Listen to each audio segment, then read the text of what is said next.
È ricoverato al reparto Grandi Ustioni di Pisa il veneziano rimasto ferito nell'esplosione della centrale idroelettrica in provincia di Bologna, sciopero della CGIL esteso all'Enel. Circa 2000 persone alla festa di fine Ramadan al Parco Piraghetto di Mestre, alla vigilia timori per l'ordine pubblico dopo gli scontri tra due fazioni della comunità bengalese. Da un mese un panificio di Marghera è sotto sequestro, quindi chiuso. I vicini si sono lamentati dei rumori notturni e i dipendenti se ne sono andati. Il futuro è incerto, la disperazione è forte. Per i lavoratori che a causa delle crisi delle aziende rischiano il licenziamento collettivo, ora ci sono i progetti della Regione che puntano a ricollocare queste persone. Lo spot delle patatine al posto delle ostie, ideato da un creativo di Monselice, indigna il vicario di Mestre, don Natalino Bonazza, che invita a boicottare il marchio. Domani mattina dalle 10 alle 13 anche nel trasporto pubblico locale sono previste 3 ore di sciopero. A Venezia nessun servizio minimo è garantito, nemmeno i collegamenti con le isole. La polizia compie 172 anni e a Venezia la festa è stata celebrata nella Scuola Grande di San Rocco, una corona d'alloro per i caduti e la consegna di riconoscimenti e premi agli agenti. Ben ritrovati con l'edizione di Venezia dei nostri telegiornali. È ricoverato al reparto Grandi Ustioni di Pisa il veneziano rimasto ferito nell'esplosione della centrale idroelettrica di Enel Green Power in provincia di Bologna. Dalla CGIL annunciano che lo sciopero di 4 ore per la sicurezza sul lavoro, già in programma domani, sarà esteso sulle 8 ore per i lavoratori dell'Enel. Che notizie vi stanno arrivando dall'Emilia Romagna? È un disastro, un grandissimo disastro per il numero delle persone coinvolte, per la dinamica dell'infortunio. 3 morti accertati, 5 feriti e 4 dispersi. Alla sede regionale del Veneto della CGIL si seguono con apprensione i tragici sviluppi dell'esplosione alla centrale idroelettrica di Enel Green Power nel Bolognese. Uno dei dispersi, Adriano Scandellari, è del Padovano. Tra i feriti c'è il veneziano Sandro Busetto, 59enne, residente a Dorsoduro. Sembra l'unico dipendente diretto dell'Enel, anche se le notizie sono ancora frammentate. Ma appunto molto spesso questi sono lavoratori che hanno delle specializzazioni e che quindi girano per l'Italia per portare questa. Ustionato, sembra ustionato grave, ma le notizie appunto sono ancora frammentate. Busetto è ricoverato nel reparto Grandi Ustioni dell'ospedale di Cisanello in provincia di Pisa. Credo che questo modello di sviluppo non sia più sostenibile e anche qua siamo di fronte a una situazione lavorativa di appalti, subappalti e subappalti, quindi c'è un tema più generale della sicurezza e francamente come sindacato, come CGIL non possiamo più sostenere il fatto che i morti nel lavoro siano casuali. I morti sul lavoro hanno delle responsabilità precise, vuol dire che manca la sicurezza, vuol dire sostanzialmente che manca la formazione, vuol dire che manca gli investimenti. Proprio per la sicurezza sul lavoro CGIL e UIL hanno indetto da tempo 4 ore di sciopero per l'11 aprile con un presidio che per l'area metropolitana di Venezia si terrà in via delle Industrie di fronte alla sede di Confindustria. E stiamo lavorando per estendere a 8 ore lo sciopero di domani nel gruppo Enel. In tutte le province ci sono delle piazze che saranno piene di lavoratrici e lavoratori che dicono basta a queste stragi, che puntano agli infortuni zero, ma poi che appunto chiedono un cambiamento del modello di fare impresa e chiedono più equità e più valore al lavoro. L'esplosione nella centrale idroelettrica, tragedia che ha scosso l'Italia intera, che al momento conta un bilancio di 3 morti, oltre ai feriti e ai dispersi, tra cui ci sono anche 2 veneti, una tragedia che appunto ha sconvolto anche la nostra regione e ha coinvolto anche i soccorritori veneti. Da Vicenza e da Venezia sono infatti partiti 4 sommozzatori, Speleo Sub, dei Vigili del Fuoco, che hanno raggiunto la scorsa notte la diga di Suviana sull'Appennino bolognese nel comune di Camugnano proprio per partecipare alle attività di soccorso per l'incidente di ieri avvenuto ai piani sotto livello dell'acqua dell'impianto. Cambiamo argomento, ora circa 2000 persone hanno partecipato alla festa di fine Ramadan al Parco Piraghetto di Mestre. Alla vigilia c'era stato qualche timore per l'ordine pubblico dopo gli scontri tra 2 fazioni della comunità bengalese che si sono verificati in città negli ultimi giorni.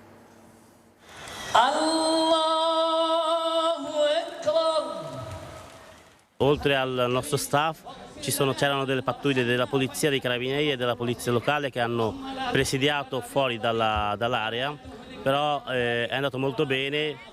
Noi immaginavamo che andava così, però comunque nel dubbio abbiamo cercato comunque di rafforzare un po' lo staff e abbiamo chiesto anche una mano alle forze dell'ordine che ci hanno supportato. I recenti scontri tra due fazioni della comunità bengalese di Mestre avevano creato qualche preoccupazione in vista della festa di fine Ramadan. Fino a qualche anno fa all'appuntamento partecipava qualche centinaio di fedeli. Oggi al Parco Piraghetto sono arrivati in almeno 2000. Prince Aulad è impegnato in prima persona non solo nell'organizzazione della festa, ma anche e soprattutto nel complesso percorso di integrazione della sua comunità. Ieri anche le due famiglie che erano coinvolti in queste aggressioni si sono ritrovati, hanno anche fatto delle foto, hanno pubblicato anche le loro foto insieme, quindi sembrerebbe tutto risolto. In Comune di Venezia vive la più grande comunità bengalese d'Italia dopo Roma, circa 10.000 persone. Da quanto tempo vive in Italia? Italia 14 anni. Che lavoro fa?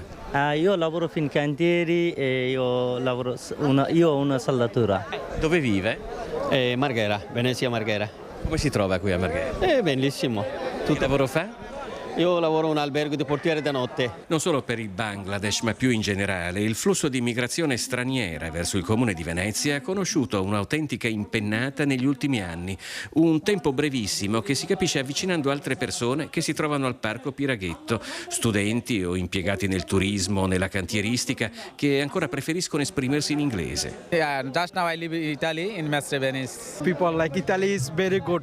Purtroppo quello che è successo nell'ultima settimana è un episodio molto grave, tanto che anche il nostro imam ha ribadito che questi comportamenti, questi modi, questi tipi di aggressioni che sono successi a Venezia non devono più ricapitare.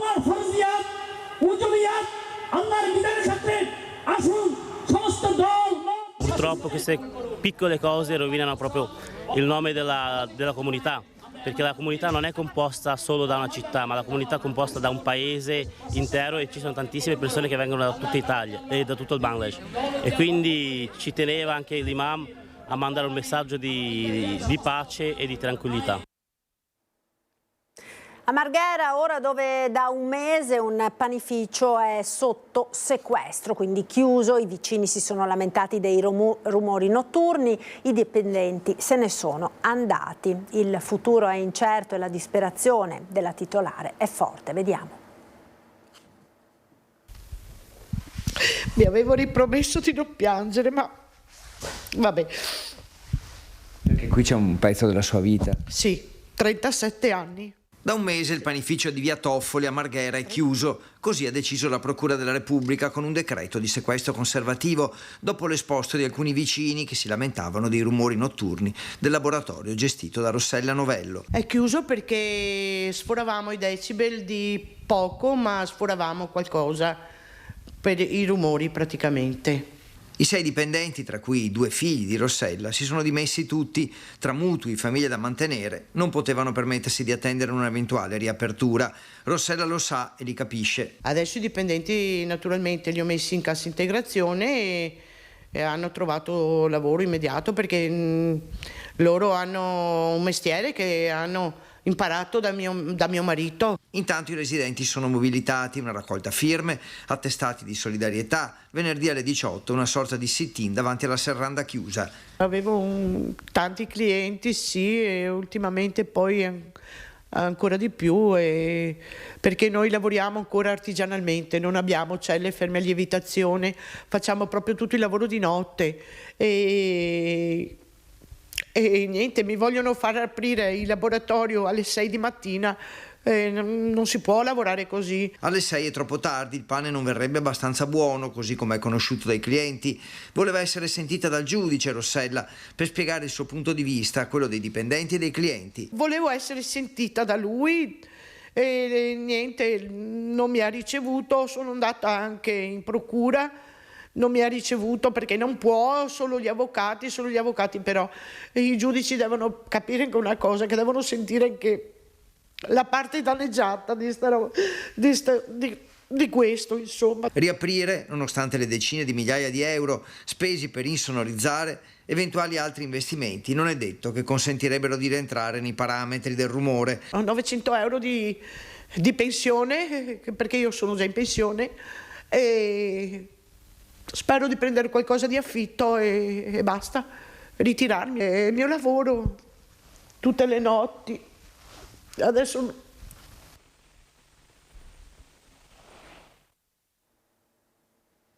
Per i lavoratori che a causa della crisi delle loro aziende rischiano il licenziamento collettivo, ora c'è una possibilità in più, è quella che propone la Regione con una serie di progetti che puntano a ricollocare appunto questi lavoratori. Vediamo.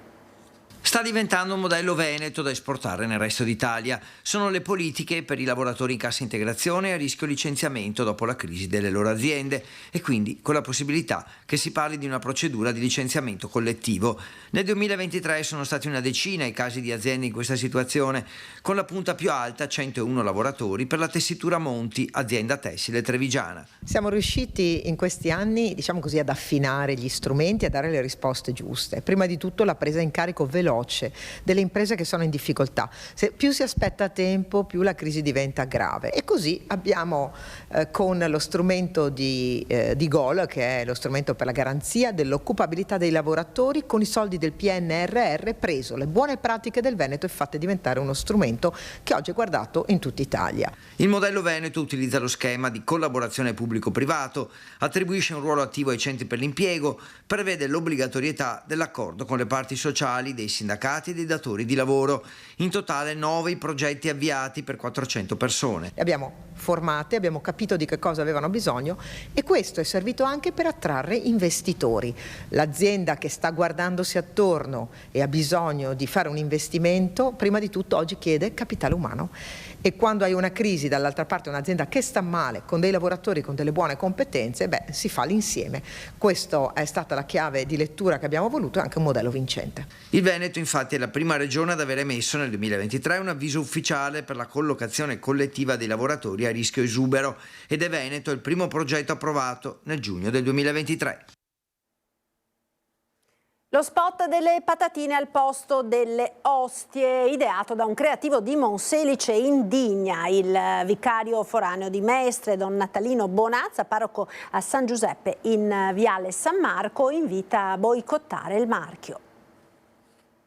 Io ho il diritto di offendermi, ho tutto il diritto di offendermi e di andare direttamente dalla committenza che ha fatto questo prodotto, commissionato questo prodotto per puri interessi economici. Bene, io dico in pubblico, boicottiamole in tutti i modi, perché loro che fanno le cose per soldi è sui soldi che vanno colpiti.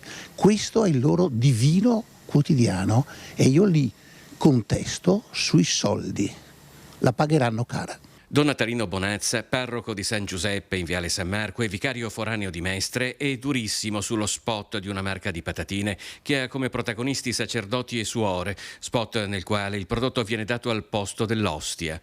Un piglio che probabilmente vorrebbe essere ironico e che invece, secondo Don Natalino, è carente persino dal punto di vista creativo. È un prodotto vecchio, nato vecchio, perché si nutre di cliché da film di cassetta anni 70 alla Lino Banfi, per dirla tutta, perché non è inclusivo, da un'immagine irrispettosa e denigratoria sia delle donne consacrate, giovani o mature che siano, sia del prete che è un rincitrullito, perché non sa distinguere particole da patatine, insomma una vera e propria presa in giro. Redattore dello spot, sul quale si è abbattuta tra l'altro la scure del comitato di controllo dell'Istituto di Autodisciplina Pubblicitaria e un pubblicitario padovano. Hai avuto modo di parlare con dei suoi parrocchiani, se questa pubblicità abbia destato simpatia o indignazione? Sono tutti schifati. Generalmente tutti schifati. Certo, poi c'è sempre l'intelligentone di turno che deve darmi la sua superiore interpretazione. Non mi cambia, cioè l'intelligentone di turno che deve comunque giustificare ciò che non è ammissibile, a livello di convivenza civile non è ammissibile. Lo lascio nelle sue convinzioni, non perdo tempo. altrimenti farei pubblicità alla pubblicità, punto. Trasporto pubblico locale, domani mattina dalle 10 alle 13, anche nel trasporto pubblico sono previste 3 ore di sciopero. A Venezia nessun servizio minimo è garantito, nemmeno i collegamenti con le isole. Nessun servizio minimo garantito, nemmeno i collegamenti acquei con le isole, domani mattina a Venezia per uno sciopero del trasporto pubblico locale proclamato a livello nazionale dalle ore 10 alle 13. Essendo uno sciopero inferiore alle 4 ore, non sono previsti i servizi minimi nemmeno nei collegamenti acquei lagunari con le isole. L'astensione dal lavoro è prevista dalle 10 alle 13, ma i disagi potrebbero iniziare un'ora prima e concludersi un'ora dopo, visto che a questi tempi vanno aggiunti quelli tecnici per il recupero dei mezzi in cantiere. Per la linea 17 di Feribotto, ad esempio, l'ultima corsa in partenza da Lido per il Tronchetto è prevista alle 8:20, la prima regolare dopo il blocco alle 14:10. Il direttore operativo della navigazione ACTV, Gianluca Cuzzolin, ricorda che le sigle sindacali CGIL e UIL hanno indetto uno sciopero nazionale cui è stata data l'adesione anche in ambito locale in AVM ACTV. Per quanto riguarda il servizio navigazione, l'astensione dal servizio da parte dei lavoratori sarà dalle ore 10 alle ore 13. I disagi per i passeggeri potranno iniziare prima, essendo stabilito dagli accordi il rientro nei depositi per l'inizio dell'astensione. L'azienda di trasporto veneziana, se l'adesione dei lavoratori non sarà troppo alta, spera comunque di riuscire a garantire determinati servizi essenziali, ma questo dipenderà dall'effettiva presenza del personale al lavoro. Nell'ultima edizione di uno sciopero di questo tipo, indetto da queste sigle sindacali, il 17 novembre 2023 l'adesione è stata del 31%, per cui contiamo di riuscire a garantire tutta una serie di servizi essenziali per la città anche domani. Lo sciopero ha tra le sue motivazioni quella di sensibilizzare tutti sull'importanza della sicurezza in tutti i luoghi di lavoro. La Polizia di Stato compie 172 anni a Venezia. La festa è stata celebrata nella Scuola Grande di San Rocco. Una corona d'alloro è stata deposta davanti alla questura in memoria dei caduti, dove c'è il monumento dedicato a loro. Qui c'è stata la consegna di riconoscimenti e premi concessi dal capo della Polizia al personale che si è particolarmente distinto nelle attività di servizio o per coloro che, grazie alle proprie capacità professionali, hanno salvato vite umane. Presenti anche gli studenti delle scuole medie Manuzio di Mestre e presentata la collaborazione con l'Avis, l'associazione dei donatori di sangue. Continua a far discutere in città la mostra di Manolo Valdes con le 15 sculture collocate in piazza San Marco a Venezia. L'artista al termine dell'esposizione donerà alla città, grazie alla Galleria Contini, una sua opera quotata a circa 500.000 euro. L'artefice dell'esposizione, Stefano Contini, ringrazia anche chi ha criticato l'evento. Non avrà nessuna proroga e si concluderà come previsto fin dall'inizio il 16 giugno prossimo la mostra di Manolo Valdes con le 15 damigerie portate in piazza San Marco a Venezia grazie a Stefano Contini, titolare dell'omonima galleria veneziana, che ringrazia tutti coloro che hanno criticato la mostra, garantendone un grandissimo successo. Le persone che sono state contrarie alla mostra lo saranno ancora di più, io me lo auguro, ci hanno fatto sì che questa notizia andasse in tutto il mondo e oggi giornalisti accreditati da tutto il mondo, dall'America all'Europa, eccetera, eccetera, ci stanno chiamando e stanno facendo articoli straordinariamente belli, perché le invidie locali non hanno niente a che vedere con la storia dell'arte e con l'arte nel mondo. Quindi queste sono delle piccole baruffe ciosotte. Alcune sculture dell'artista spagnolo rimarranno in città anche dopo il 16 giugno, giorno di chiusura della mostra, e una verrà donata alla città di Venezia. Io credo che quando una persona arriva da un'altra città come arrivo io, perché sono toscano da ragazzo, e arriva a Venezia, e ci vivo ormai da sempre, da 50 anni, e non la cambierei per nulla al mondo, cosa c'è di più grande di fare una mostra a Piazza San Marco, di un grande artista? Ed era questo l'ultimo servizio per l'edizione di Venezia dei nostri telegiornali. Io vi ringrazio per essere stati con noi. Come sempre vi lascio alle previsioni del tempo per le prossime ore sul Triveneto con il nostro meteo. Arrivederci.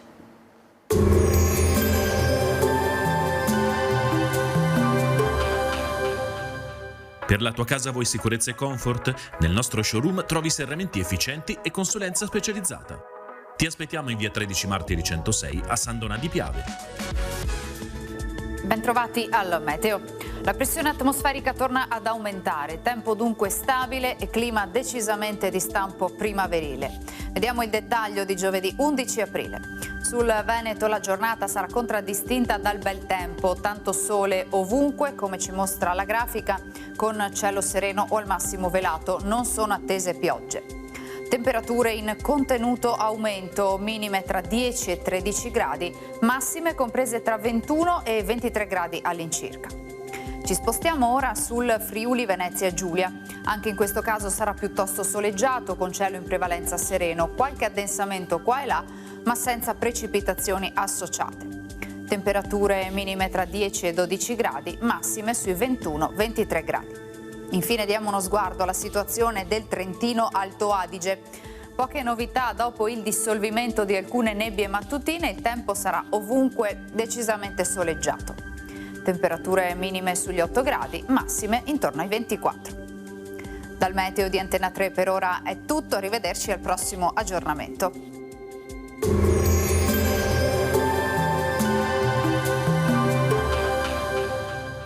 Per la tua casa vuoi sicurezza e comfort? Nel nostro showroom trovi serramenti efficienti e consulenza specializzata.